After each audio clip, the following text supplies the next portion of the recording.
As I've told you that we will be starting with the chapter hereditary. Now this chapter, what is this chapter all about? Let me discuss it with you today. Let me tell you that, hereditary is the chapter which is generally concerned with the, you can say, the characteristic features which are quite similar to our parents. How is it possible that somehow all the inmates of human species are quite similar to each other in nutrition, respiration, transportation, excretion, but if we see the various characteristics which are quite we are quite different from each other also, like color of hair, shape of nose. If the physical features are concerned, we are quite different from each other, although we belong to the same species, that's human. But still, there are certain similarities in our body design. So, how is it possible that children normally resemble their parents, but they are not carbon copies of their parents? So, here we can get the answer to that question in the chapter hereditary and evolution. But first of all, we have to understand there are two terms. One, we have to understand what is meant by hereditary, and another is variation. Hereditary. The similarity and differences between the related organism of the same species are the result of the two different phenomena, are result of the two different processes, which is called as hereditary and variation. Now we have to discuss about what hereditary means. The passing or the transfer of characteristics from the parents to their offspring. Those characteristics which transfer from the parents to their offspring, that is what we call as hereditary. And what is variation?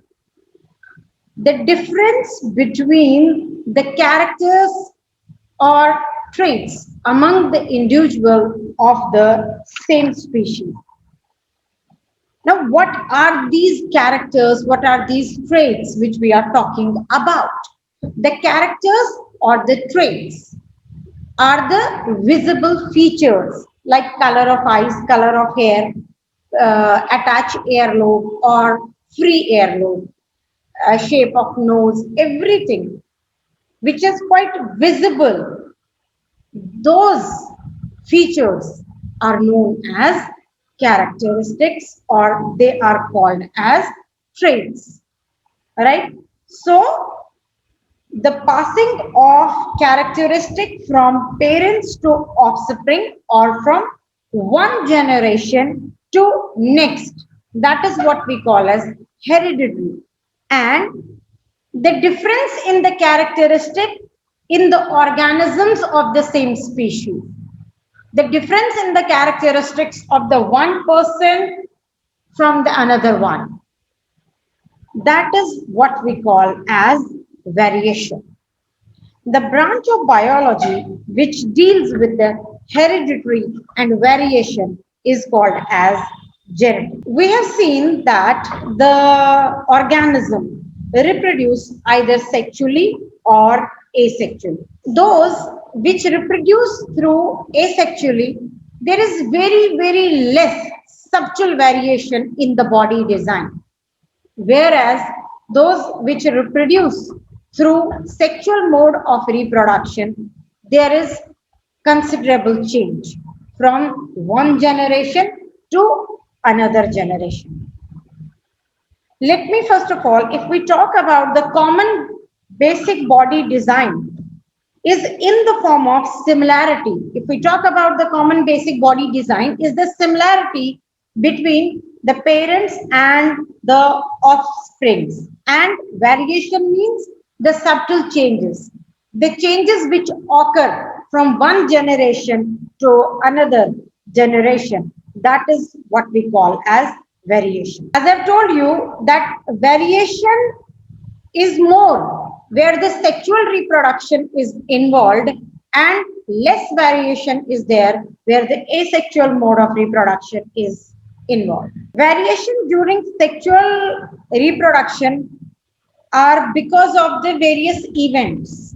Like I told you that the basic event of reproduction is not the basic event of reproduction in the sexual mode of reproduction is not the fusion between the gametes. The basic reproduction, the basic format of the reproduction is the basic event of the reproduction is copying of DNA. And do you know that during the copying of the DNA, although the copying occurs through various biochemical reaction, although it tries to create a replica when there is copying of DNA try to create a replica through the biochemical reaction. But as I told you that no biochemical reaction is free of error. So although DNA try to create an exact copy, but still there is some variation, there is some subtle change which occur during the copying of DNA. This is also a source from where the variation can occur.